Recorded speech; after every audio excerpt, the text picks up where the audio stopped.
Hi, welcome back to Chop's Garage, and today we've got something a bit different because we've been invited by Joe from Shifting Metal to come up to Westbury to the Ashton Barclay car auctions, and we're going to buy some cars together. We're going to have a bit of a challenge. We're going to buy a car under 5k that we're then going to retail, and we're going to see who does the best out of it. So we're going to hop on the L322. He's put me up in a hotel overnight, so properly treat me, and then we're going to get on it first thing in the morning. So let's get to it. Well, you couldn't make this up for all my shouting about the reliability and how great L322s are. I've just come out to mine in the car park this morning and all this is over the floor. Looks like it's transmission fluid from the back of the car, which leaves me stuck 2 hours from home with a bit of a problem. I'm going to have to get Adrian to come and pick it up and take it home. It looks like it's dripping on the back of the transmission there, by the looks of it, I'd say. So that means that buying something at the auctions today might be a necessity to get me home. That is, yeah, that's fluid of some kind. Oil fluid of some kind. I thought I was smelling something inside the cabin when I was driving. Yeah, it's emptied it all out on the floor here, look. So the Shifting Metal boys having a good laugh about it because they're in a 190,000 mile BMW that's okay. And I'm in a 140,000 Range Rover, Range Rover that's decided to empty itself, so these are going to be needed. I need to find something to drive home in, don't I? So if we go through this list, yeah, what do we think is the car that I could buy from auction that is most likely to get me home? Fiat 500, no. Always fancy an S-Class. That's a bit money. I think what do you reckon? I think we're looking for Nissan. Honestly, I think Hyundai. Look at the last lot of the day. Oh, you think I need to buy the last lot of the day? Lot number 2917. Got yourself a lovely Mercedes-Benz E-Class. It's a 2018 plate, but it is reasonably good money. It's only 8,000. Well, 8,246 retail, but it's only on 250,000 miles, so it's barely run in. So I think that's the car for you. A 250,000 mile Mercedes. Yeah. Have you watched Chop's Garage? We don't spend that kind of money on cars. Jesus. Yeah, it has got to be towards the end. What's with all these Sahara diesels as well? What about for grabs? A Honda Civic?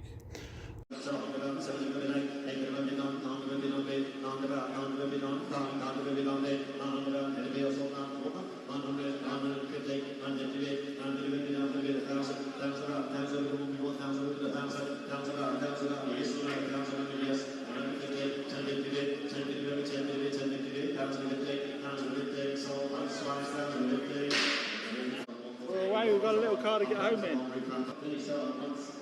And this, people, is why you check the MOT histories before you buy cars. Oh dear. It was a long MOT though, till November. It is, but it's horrible, isn't it? Yeah, it's going to put a longer life, but it's a quick trade on type thing. Not one.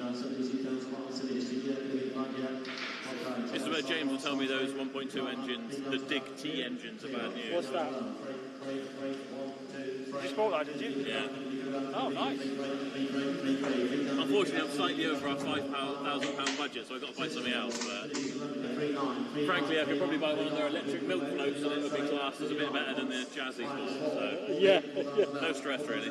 So while they were scoffing bacon style, I was out here bidding, and I've won a Suzuki Swift automatic that isn't on camera because I've given up filming today because I've got film crew in. So, but I didn't check the MOT, so I'm feeling very confident right now. I'm feeling confident because in an under £5,000 competition, and you bought a small CC petrol automatic, you should be able to win, no problem at all.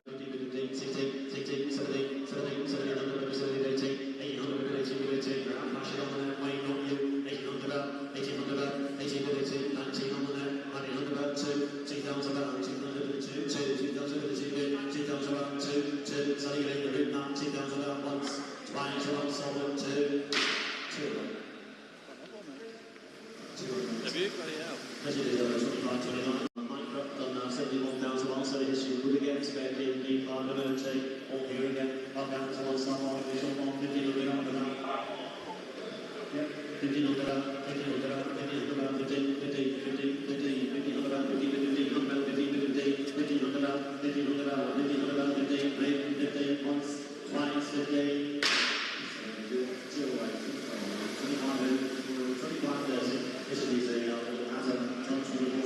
Warranty claim. So comment down below. Oh no, hang on. So, oh, what's yours? Engine operation has got an exclamation mark on it. Oh, He's like, oh, I'll get that one. That's the best car of the day. oh, look at this. Ticks across the board. Ticks across the board. So just to be clear, is this car you're choosing not the absolute bag of nails Jazz that you bought? Yeah, Yeah. that's your bag of nails, Jazz is going down the scrapyard. I know we were having a laugh about this Jazz, but I am going to drive it home. But check out the interior on it. It is absolutely mint condition. And I don't say that lightly. Absolutely mint. And the history on it, my goodness.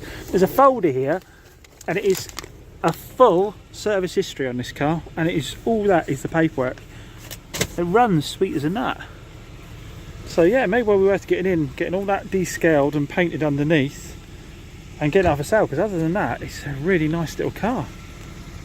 64,000 miles on the clock, so it's low mileage as well. This might actually not be, I should touch wood because I've still got to get this all the way home now, haven't I? But it might not be the shed we thought it was. So the Jazz seems to be driving right. It's got me the sort of 20 minutes to the travel lodge to where the Range Rover is. So I just got to get everything out the Range Rover, load it up to the Jazz, and then Adrian's going to pick up the Range Rover tomorrow, and we'll find out what the score is with it in a bit. So I've been driving for about an hour and a half now in the little Honda. I'm at Taunton Dean, just stopping for coffee and the toilet. I've got my little Bluetooth adapter on there to go through the stereo system. It's one of the ones that connects to an FM channel. Have my tunes on the go, and it's been eating up the miles. I don't want to say too much this moment in time because it's not got me home just yet, but I'll update you as soon as I'm back. So we've just been underneath the Range Rover on the ramp, and the oil is from the back and all under the underside of the car, but the differential and everything is absolutely fine. Trev's saying it looks like old oil. I just remembered I filled up the back of the car full of oil for the boys to empty out. There we go. There we go. It's absolutely soaked through the carpet. It's not from the car at all. It's from the oil that was in the boot. This is all supposed to be emptied out. That one was absolutely full. That one was full to the top. This. So it wasn't the Range Rover at all. It was absolutely fine. The car was fine all along. It's just all the oil was actually poured out the back of the car onto the floor. That is mental. No wonder it drove okay. It was just, how stupid is that? It's just when you said, oh, that looks like old oil, it just twigged. This was all supposed to be emptied out before I picked the car back up again. So that one, look, it's all leaked down the side of that big one. Oh no, what a stupid reason to leave the car there and pay for it to be transported, when all it was all along was that. That's going to take forever to get that out of the car. Stop laughing, Trev. Stop laughing. Oh my God. I can't believe that. The auction by Honda is back from Moors. They've checked it all over and they have given me a nice coating of underseal on the underside while I brushed it all down and undersealed it all underneath. You can see it all under there.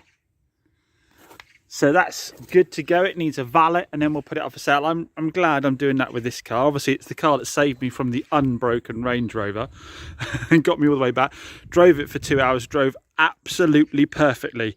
As I said before, I couldn't knock it for anything. Suspension's bang on, gears are bang on. Like I said, the interior is absolutely mint on it, and it's got that huge stack of invoices up there. With only 64,000 miles on it, it was worth saving. So I think we'll give it a headlight buff and a valet, and we'll stick it up for sale. Price wise, I need to do a bit of research.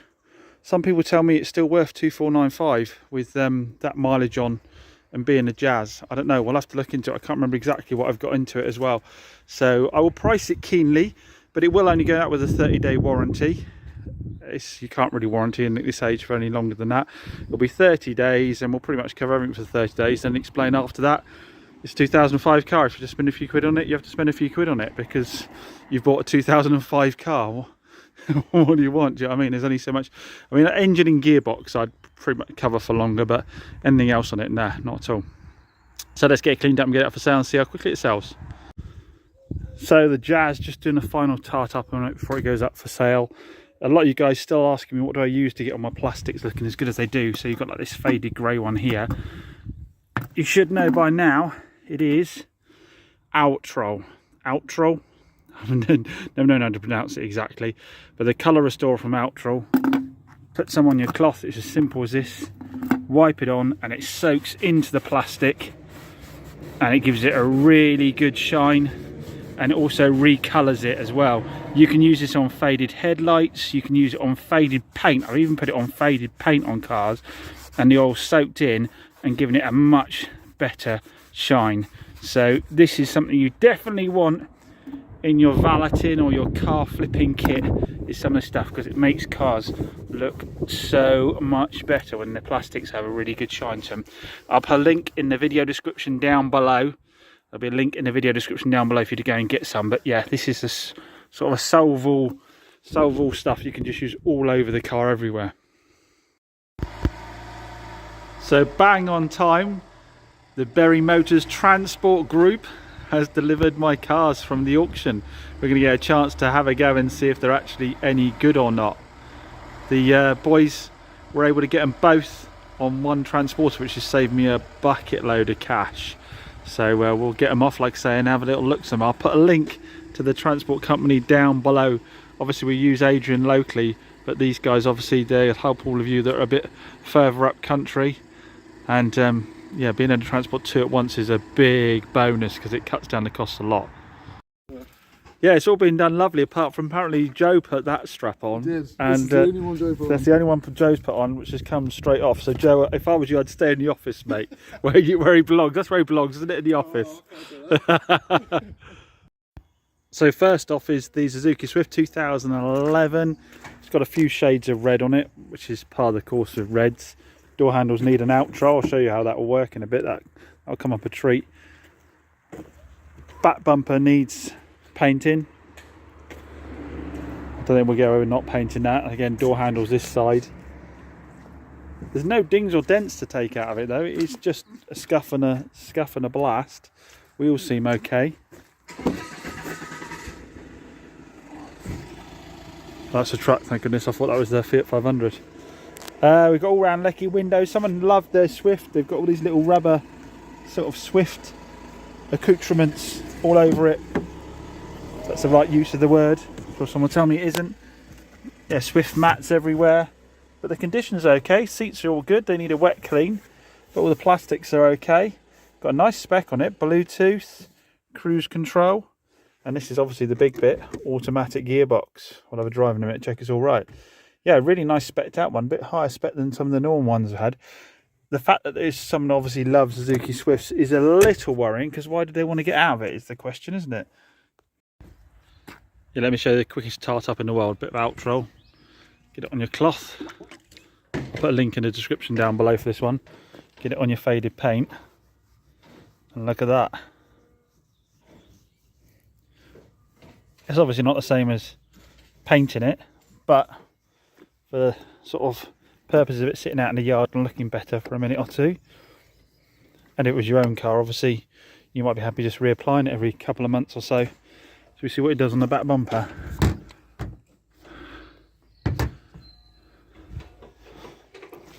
Look at that. Straight away. You could decide, actually, Joe, I'm not going to mark the car up at all. I'm just going to, well, not at all, but I'm going to not mark it up much at all and just do this and sell it off cheap. Make it a cheaper car. We know automatics are in demand. So the money we save faffing around, which is probably an easy couple £100, and if you had the time back in, maybe £300 or £400, and sell the car on really quite cheaply. And just tell people what you've done. They won't have a problem with it. Just reapply it every few months and it'll look okay. It doesn't have to be perfect every time on these cheaper cars, does it? Yeah, see, look at the difference of that. Just that bit of oil. Looks a lot more presentable already, doesn't it? And that oil probably soaks into the paint as well, so that will last for quite a long time. It will need reapplying, but it will last for quite a long time. We'll do your headlights as well, so at least while it's sitting around, it'll look a bit more presentable until I decide if I do want to do the paint or not. So I haven't got the paperwork to find out what history this has got, because I left it in that little Honda. I bought the little Honda. What was the bloody Honda? Honda Jazz I bought. I've left it in that, so I can't tell anything about the history, but we can have a quick run around the car park and check what it is driving like. Oh, This is the moment of truth, isn't it? I mean, I'm gonna have to take it. It's keyless. It's a bit of a fancy one, this one. 1.2 starts up nicely, no problems with that at all. All sound as it should. Into reverse. And it's reversing fine. Fine. And to drive. 66,927 exact mileage. Right, is it changing? That's the question.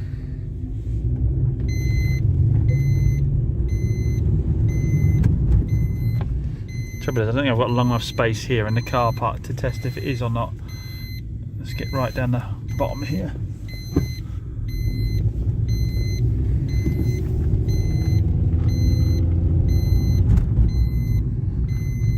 I wouldn't imagine it's going to change until it's quite a lot faster than that. Yeah, it changed down and it changed back up again then. So it seems that could be alright.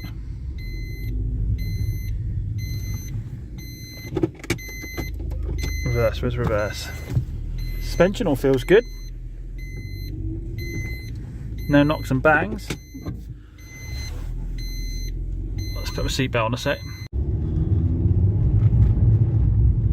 Yeah, it's changing.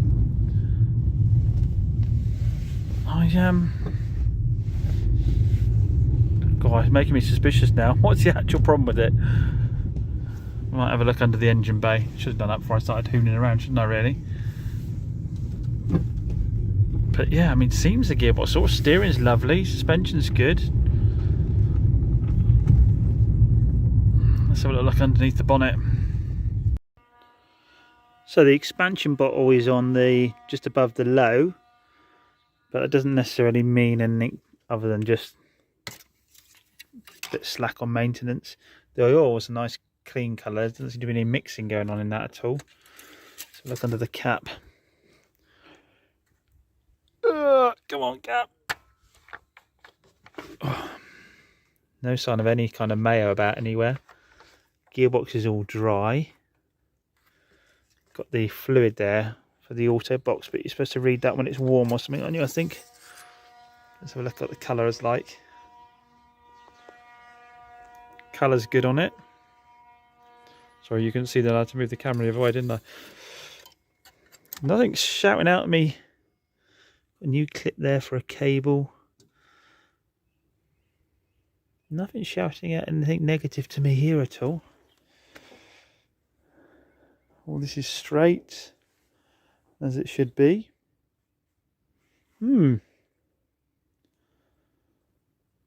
guess we have to top that up and do some miles on it and see where we end up, but on the face of it, it seems to be okay. Let's check out the Fiat 500. So Fiat 500 Lounge on a 59 plate. Got a bit of dingage going on down there, but it's not really in the line of sight. It might be, again, something to sell the car cheaply and not go mad on the bodywork. Got a little ding on the front wing there, touching a bit of paint there. That would tidy that right up. Seems to be good other than that around the front. These stickers, could take them off completely or put a bit of red tape down there where the red is faded. It's only the red bit that's faded. Obviously the green hasn't faded and the white is the white. So alloys are in nice condition. Inside we have red leather. So specs good with the panoramic roof. We've got Bluetooth and aircon. Only 42,000 miles shown on the clock there. That's nice. Should we have a little look under the bonnet on this one before we start hooning it round? And the rest of the bodywork seems to be good. We've got rear parking sensors. Spec's really nice. Fiat 500 spec is really important. Don't buy the basic ones because they don't sell as well. Again, I haven't got the service history here. I don't think. I think it's in the other car. Yeah, in the other car. But we've got all the handbooks there. So Fiat 500 gearbox is obviously a concern. This is obviously a manual. Top mounts is a given. They'll be knocking. They always are on these. What else goes wrong with these? Rear beam, of course, but I remember looking at that at the auction and that was okay.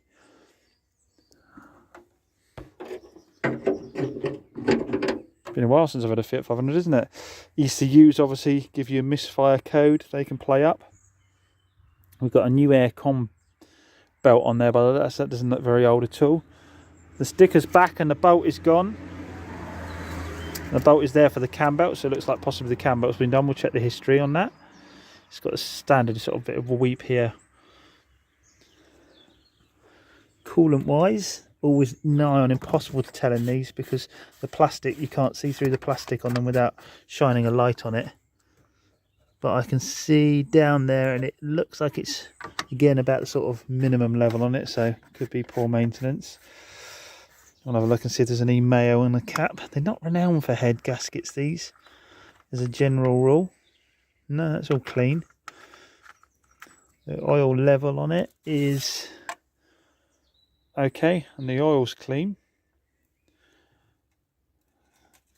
Doesn't seem to be any leaks from a small weep maybe down there around the gearbox and rear main seal, possibly, or it might be coming from higher up. These throttle bodies here tend to leak a bit of oil down there.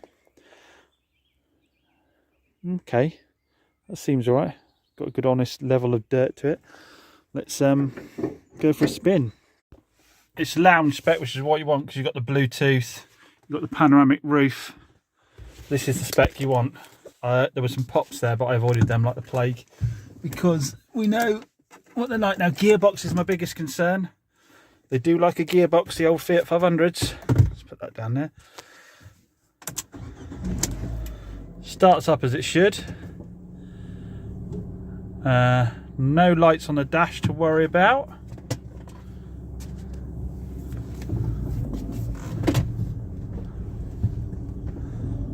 City buttons on. He mentioned he thought he had no power steering and it felt a bit strange, but that might be because he had the city button on. Right, can we get second gear? Yes, we can. Gearbox seems okay.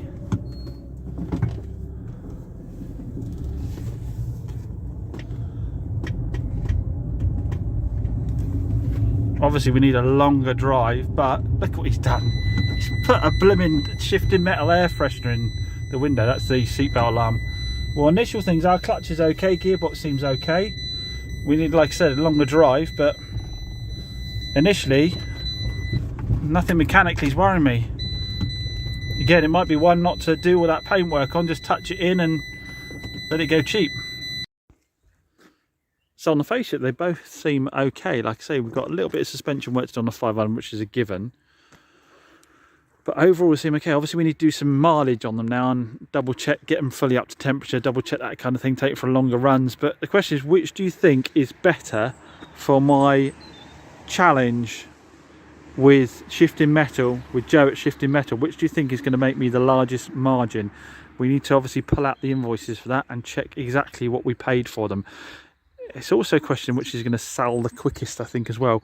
Ideally with the least amount of work doing to it, and that's looking like this so far if we don't go into paint on it. So let's start to look at the numbers together. So the Honda Jazz, it cost £1,328 including the fees. Don't forget I paid £1,000 for the car, so all the rest of that was just associated fees. There was then the wax oiling from Moores, and I put an advert on Auto Trader. I put it up at 2,495. That seemed to be what everybody thought it was worth. I had a look around. It does seem to be worth around that. We'll see if we get that in the end. After paying the VAT man £194, I should net about £869 when I add back in the VAT. So that actually could end up being a decent buy, but it's whether that old advisories on the MOT are enough to put people off coming to see it in the first place, because we haven't put a new MOT back on it with the advisories off. Then we get into the Swift. Now the Swift was £3,810 including the fees. So we racked up a load of fees on top of about 600 quid, I think, on that, on the Swift. I put an advert on Auto Trader. I've dropped it off for MOT. I'm assuming I'm going to spend about £500. I just found out that it needs a new wiper linkage putting on it. Needs 2 front tyres and some other bits and bobs. So let's assume £500, which after paying the VAT man £364, remember you pay the VAT on the gross profit, not net profit, Its retail value is 5,995 according to Auto Trader. Again, whether we'll get that or not is a different matter. But that means I've got to pay £364 because the gross margin's a couple of grand. So the VAT man does well out of it again. That could give us a net profit of £1,283, claim back a bit of VAT. So that one does look like the one to go for the challenge with Joe on. The Fiat 500, Auto Trader says 3,995, but to be honest, that would be with all the paint done, which I don't think I'm going to do. I'm assuming another £500 in costs because we dropped that down for MOT as well to get all the advisories on the MOT. It had a long MOT, but again, it had advisories on. I don't want to sell it with the advisories on. I'm going to pay the VAT man £277 if I sell at £3,995. Gives me a net profit of £885.